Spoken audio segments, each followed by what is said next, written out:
ቤተሰብ ጋር የተቆራረጥኩለት ልጁን የተሸከምኩለት ሰው አይዋሹ ውሸት ዋሽቶኝ ካልሆነ ማጥ ውስጥ ከተተ። ንግግራችን ግሎ በኃይለ ቃል መነጋገር ስንጀምር ግን እጁን ሰንዝሮ በቦክስ መታኝ።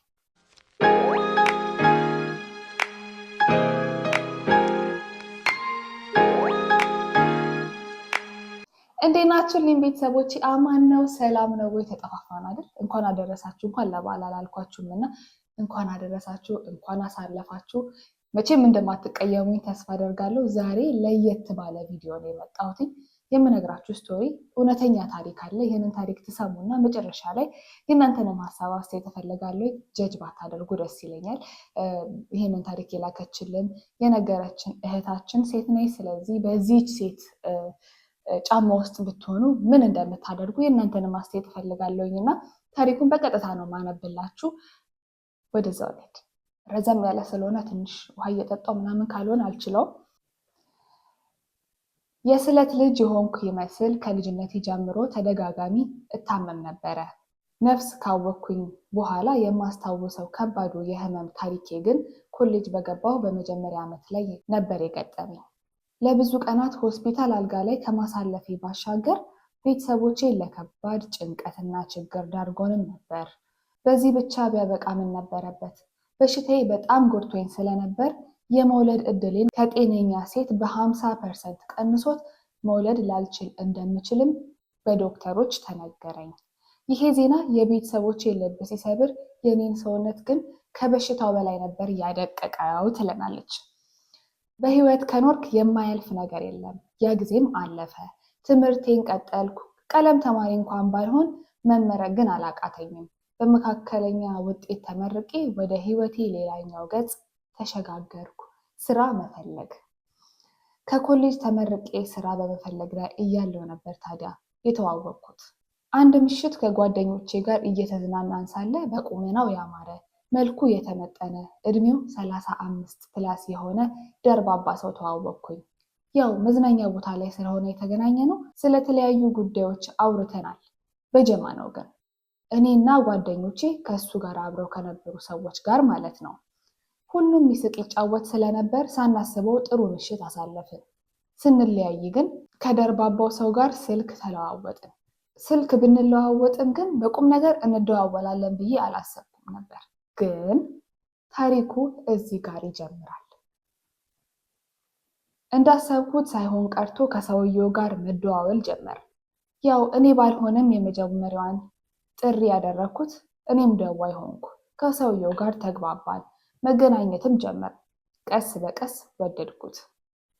እሱም የወደደኝ ይመስለኛል። ምክንያቱም በቀን በቀን ይደውልልኛል፣ አሪፍ ቦታ ይወስደኛል፣ ጊፍት ይሰጠኛል። አንድ ወንድ ሴት ልጅን ሲወድ የሚያደርጋቸውን ነገሮች ሁሉ ያደርግልኛል። እንዲህ በደንብ ከተግባባን በኋላ ነበር ስለ ስራው የነገረኝ። ዶክተር ነው። በአንድ ትልቅ ሆስፒታል ላይ ነው የሚሰራው። በስራው ጥሩ ስምና ዝናም አለው። ይህንን ሳውቅ ይበልጡን ወደድኩት፣ አከበርኩት።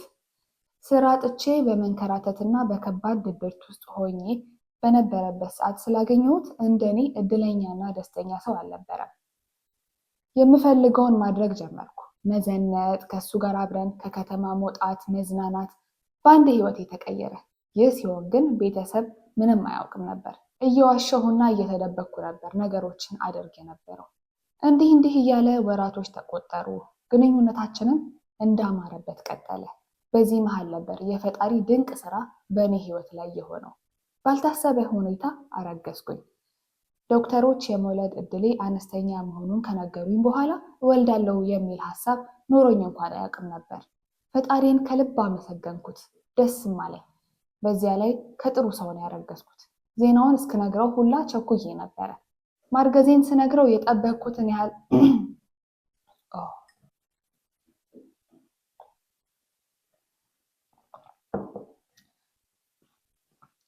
ማርገዜን ስነግረው የጠበቅኩትን ያህል ደስ ባይለውም ከፍቶታል ግን ማለት አልችልም። በተለያዩ ምክንያቶች አሁን ማግባትና አብሮኝ መኖር እንደማይችል አስረዳኝ እና ቤተሰቦቼ ሳላገባ ማርገዜን እንደማይቀበሉ ስለማውቅ ቤት ተከራይቼ መውጣት እንዳለብኝ አውርተን ተስማማን። ቤት ተከራየልኝ፣ እቃ አሟላንና ዜናውን ለቤተሰቦቼ ነገርኳቸው። እንደፈራሁት በጣም አዘኑብኝ። በተለይ አባቴ ሊያየኝ እንደማይፈልግና እንደኔ አይነት ልጅ እንደሌለው ነገረኝ። እናቴ ግን የአባቴን ያህል አላዘነችብኝም። ሳስበው እንደውም ውስጧን ደስ ሳይላት የቀረ አይመስለኝም። ግን ሽማግሌ አስልኬ ቶሎ እንደማላገባ ሲያውቁ ከቤተሰቦቼ ጋር ተቆራረጥኩ፣ ተቃቃርኩ። ቢሆንም ግን ከምወደውና ሊያኖረኝ ከሚችል ሰው በማርገዜ ሙሉ በሙሉ አልከፋኝም። ወደ ተከራየነው ቤት ገባሁ። ቤቱ ሙሉ ነው፣ ምንም አልጎደለም። ግን ብቻዬን መኖሩን እስክለምደው ድረስ ትንሽ ተቸግሬ ነበረ። ፍቅረኛዬ በሳምንት 1 ወይም 2 ቀን አብሮኝ ያድራል። በተወሰነ ጊዜ አንዴ ቫኬሽን እንወጣለን። እንዲህ እያልን ቀጠልን። ህይወት በጣም ደስ የምትል ሆነች። እየተከታተላችኝ እንደሆነ ተስፋ አደርጋለሁ። ስቶሪው እዚህ ጋር ገና እየተጀመረ ነው እና ወደ ውስጥ ብዙ ነገሮችን እንመለከታለን። አብራችሁኝ ቆዩ። ቻናሌን ሰብስክራይብ ያላደረጋችሁ ሰብስክራይብ አድርጉ። ይሄ ስቶሪ የተመቻችሁ ሰዎች ካላችሁ ሼር አድርጉ፣ ቪዲዮን ላይክ አድርጉ። ወደ ታሪኩ ቀጥላለሁ። በዚህ መሃል ነበር አንዳንድ አጠራጣሪ ነገሮችን መመልከት የጀመርኩት። አብሮኝ በሚሆን ጊዜ ስልኮች ይበዙበታል። ተደብቆ ማውራት ማዘውተር አይነት ነገሮች። ይባስ ብሎ ለ1 ወር ቤት ሳይመጣ በስልክ ብቻ እያወራኝ አሳለፍን። ስራ በዛብኝ፣ ለስልጠና ከከተማ ወጣሁ፣ የመሳሰሉ ያልተለመዱ ምክንያቶችን እያቀረበ። ከዚያ ግን ነገሮች ወደ ቀድሞ ሁኔታቸው መመለስ ጀመሩ።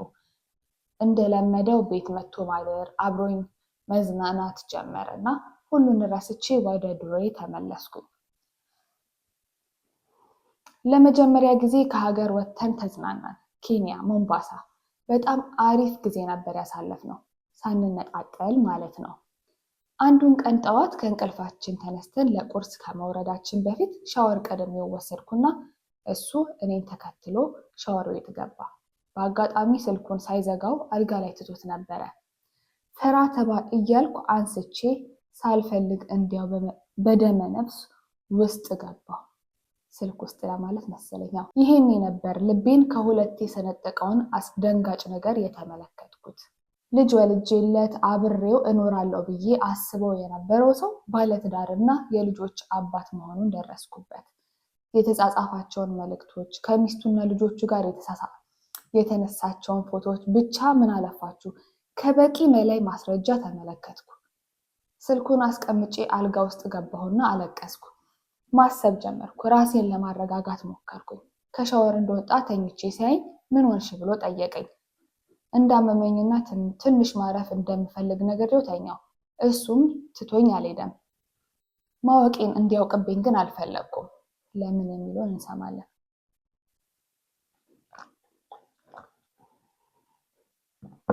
ይህንን ጉድ ካወቅኩኝ በኋላ ኬንያ አልቆየንም። በሁለተኛው ቀን ተመለስን።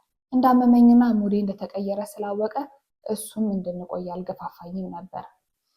ወደ ሀገራችን ተመለስን። ህይወት ቀጠለ። ነገሮች እኔ ውስጥ የተቀያየሩ ቢሆንም ከውስጥ ያውጥቼ በጉዳዩ ላይ ላናገረው ድፍረት አድርገው። ይህ ሁሉ ሲሆን እኔ ውስጡን ብብሰለሰልም እሱ ግን እንዲጠረጥረኝ አላደረገውም። ድብርትና የሙዴ መለዋወጥ የእርግዝና እንጂ የሌላ አልመሰለውም። ያው እኔ ግን የወደፊት ህልሜ ውሃ ሲበላው ታየኝ። ቤተሰብ ጋር የተቆራረጥኩለት፣ ልጁን የተሸከምኩለት ሰው አይዋሹ ውሸት ዋሽቶኝ ካልሆነ ማጥ ውስጥ ከተተኝ። ከራሴ ጋር ብዙ ታገልኩ፣ አሰብኩ። እኔ ላይ ወስልቶብኝ ቢሆንስ ይህ ሰው? ሚስቱና ልጆቹን ሳስብ ጸጸት ግብግብ ያደርገኝ ጀመር። እናም ወኔን አሰባስቤ ላናግረው ልጋፈጠው ወሰንኩ። ቤት ጠርቼ የማውቀውን ነገር ሁሉ ነገርኩት። አልጠበቀውም ነበር። ሲደነግጥ ሲረበሽ አየሁት። በትዳሩ ደስተኛ አለመሆኑንና ሌሎች ነገሮችን ማስተባበያ ሊሰጠኝ ሞከረ። ይሄ ላደረገው ነገር በቂ ምክንያት እንዳልሆነ፣ ይቅር የማይባል ጥፋት እንደሆነ ነገርኩት። ንግግራችን ግሎ በኃይለ ቃል መነጋገር ስንጀምር ግን እጁን ሰንዝሮ በቦክስ መታኝ። በዛ ብቻ አላቆመም፣ ደበደበኝ። ታመምኩ፣ ደነገጥኩ። ልጄን ሳይገልብኝ ብቻ ተረፍኩ። ይህ በሆነ በማግስቱ የይቅርታ መልእክቶችና ስጦታዎችን ማጉረፍ ጀመረ። እኔ በፍጹም ይቅር ልለው ግን አልቻልኩም። ለህይወቴ ሰጋው። ያለማቋረጥ የይቅርታ ደብዳቤውን ከስጦታ ጋር ላከ። ሴት ልጅ ላይ ከዚህ በፊት እጁን አንስቶ እንደማያውቅ ደግሞም እንደማያደርገው ማለ፣ ተገዘተ። ቀስ ቀስ እያልን በሰላም መውራት ጀመር። ሌሎች ግንኙነታችን ግን ተቋረጡ።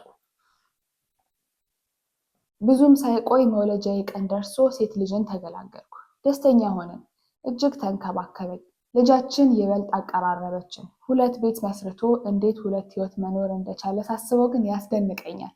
ከቤተሰቤ ውጪ ሌላ ምንም ሳይጎልብኝ የአራስነት ጊዜን አሳለፍኩ፣ ከአጋዤ ጋር ማለት ነው።